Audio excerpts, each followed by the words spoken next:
one of the things too that the season kind of marks is the 70th anniversary of the first football games being held at um, Kingston.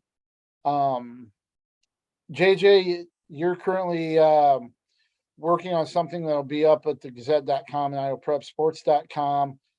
You got to talk to Bob Ask, who was a longtime Jefferson coach, and at the time was a young assistant for McKinley during those first scrimmages held at Kingston Stadium in 1952. We'll have a story and some stuff kind of surrounding that. But what was that experience like talking to probably somebody that's forgotten more about football in the metro area than anybody else probably will ever know? One thing is for anyone, his mind is great. It's unbelievable. He's the kind of guy, and you know how it is, boys. I mean, it's just some guys you just kind of let talk, right? You don't necessarily ask a bunch of questions because they, they're going to talk and they're going to give you everything that you need. And Mr. Ass is such a nice gentleman, and his knowledge is encyclopedic when it comes to all things Jefferson on the west side. And I mean, he gave me some I don't know if you can see it here, rosters of the 4 teams that played back in 1952 in the opening doubleheader, which is really interesting as heck to me. He kept a journal, or he has kept the journal, he says, for over 80 years of his life, writes in it every day. And he showed me his journal and the entry back on September 12th, 1952, and how excited he was and everybody was to open that stadium out there. And I don't know what you guys think. KJ, you got the pleasure of playing in it, certainly, which has to be something you'll never forget. But I mean, just like me, I mean, you went out there and watched so many games, right? Over the years before we even got the jobs we did. And I think the old gray lady is held up pretty well over these 70 years. I don't know what you guys think, but I guess that's my opinion. I think the facelift that it had, the first one, 25 years ago when they first put the turf in, and then just a few years ago when they made it an 8-lane track and took out the seating on the north horseshoe and made that into a nice grassy area. Have really kind of revitalized that stadium. I would say before they did that, it was almost kind of dumpy. It kind of aged, but now it's been refurbished a little bit. I think it's a really nice stadium. No, I tell you what, I don't know if there's been anything quite like playing at Kingston. You see some grander stadiums now. But at the time, my senior season was 1992, the fall of 1992. At the time, you just didn't have stadiums like that, So it was it was neat to play at. You had Dalzell, but still, at the time that was like a big sandbox, the field, and this was something you took buses across town to get off at. You felt big time, right? You felt cool. You're loading in the bus at Washington's parking lot, going across town, getting let off on the backside of Kingston, and then going into the tunnel, coming out of the tunnel, for warm ups, and then running across, to the sideline. It just had a really neat atmosphere and energy. And I can tell you, there were times, that place could get really raucous and electric. I don't know if I've seen quite the same turnout. I don't know if it's just student bodies have changed or, just kind of the general public has changed, because you'd have people that have been like school supporters for years that would still come out to Kingston and watch games. Yep. And, you know, I don't know if you get quite that, like you used to, for whatever reason, but you know, I said in the 4 downs, I remember our back-to-back varsity games against Jefferson in 91 and 92.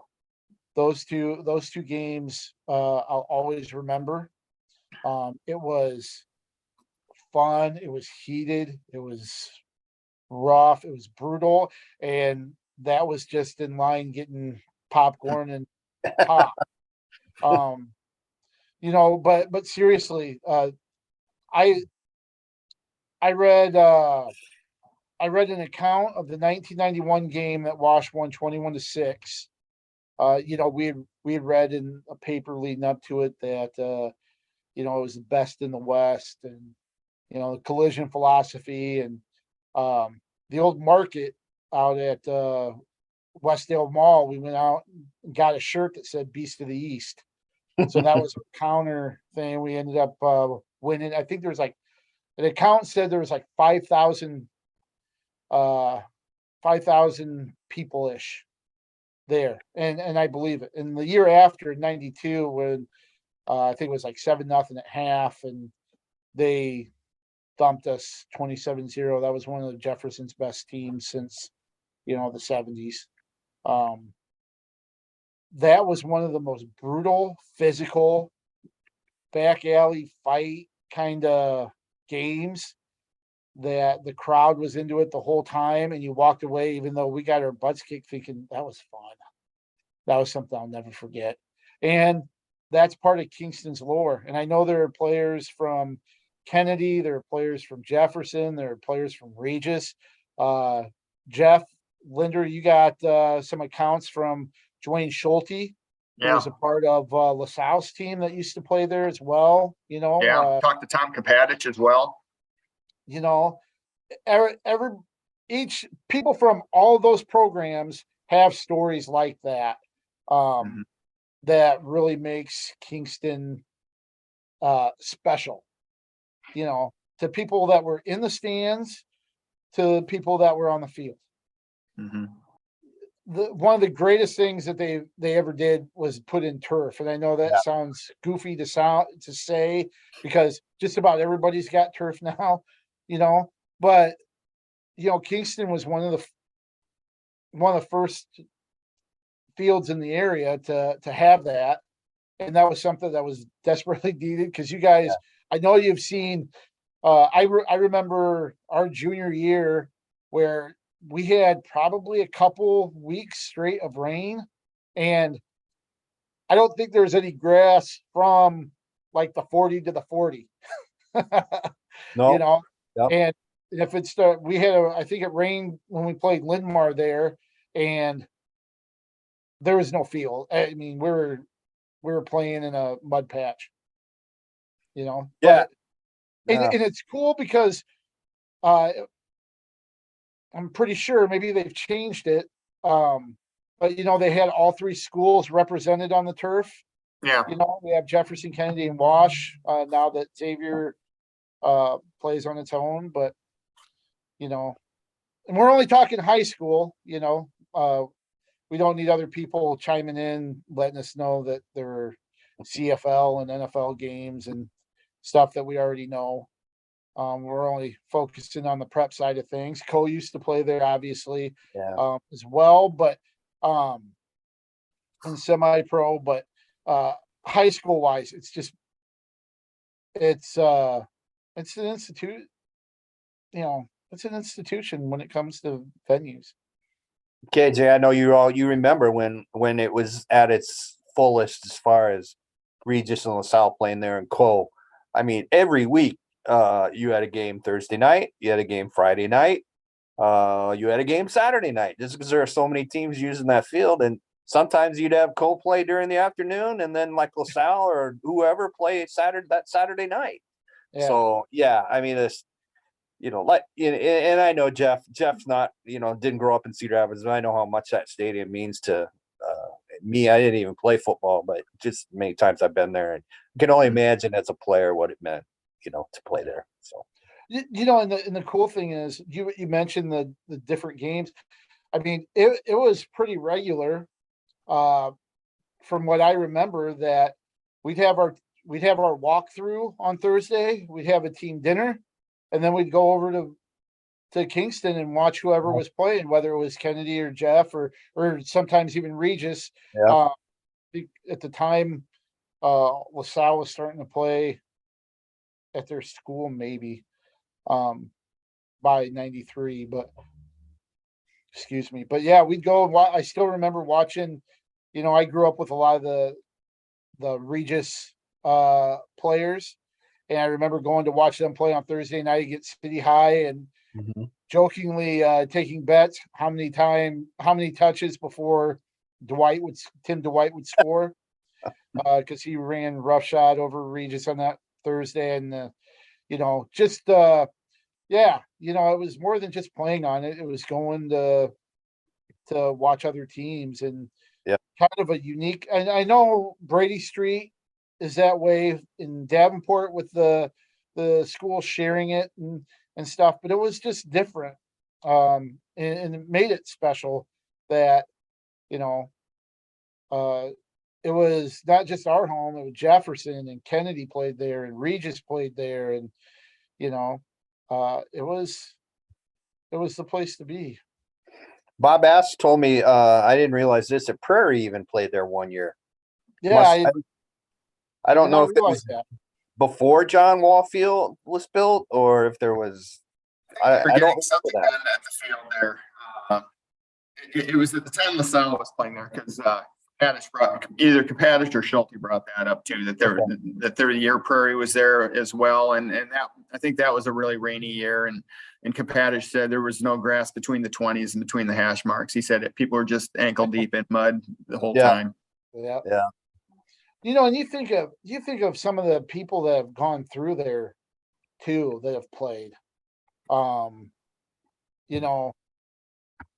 You think back to, like Doug Lee. It's not just football. I mean, it's track and everything. I know Linder, you kind of provided some perspective about the track, and I remember watching my niece play soccer on that field too. It's not just football, even though it's probably most notable for football. But think of some of the names of people that have come through there. Doug Lane and Larry Lawrence. NFL guys, yep. Dietrich Ward played in the NFL. Right now Sean Byer is on the Green Bay practice squad, and part of Adrian Arrington as well, who played at Michigan, right?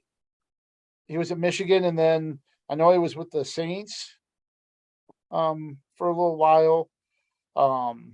Some guy named Warner. I can't remember his first name. Yeah.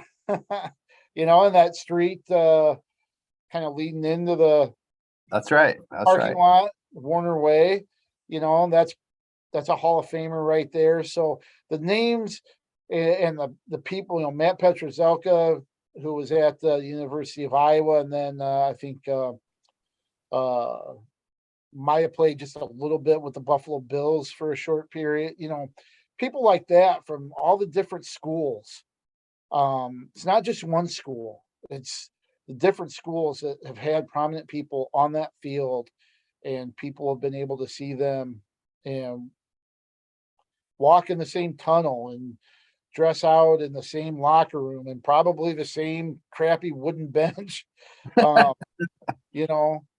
that they sat on too. I mean, it's just, there's a lot of history there, and, I could go on and on, obviously, but really neat history, and 70 years is a long time and a lot of games.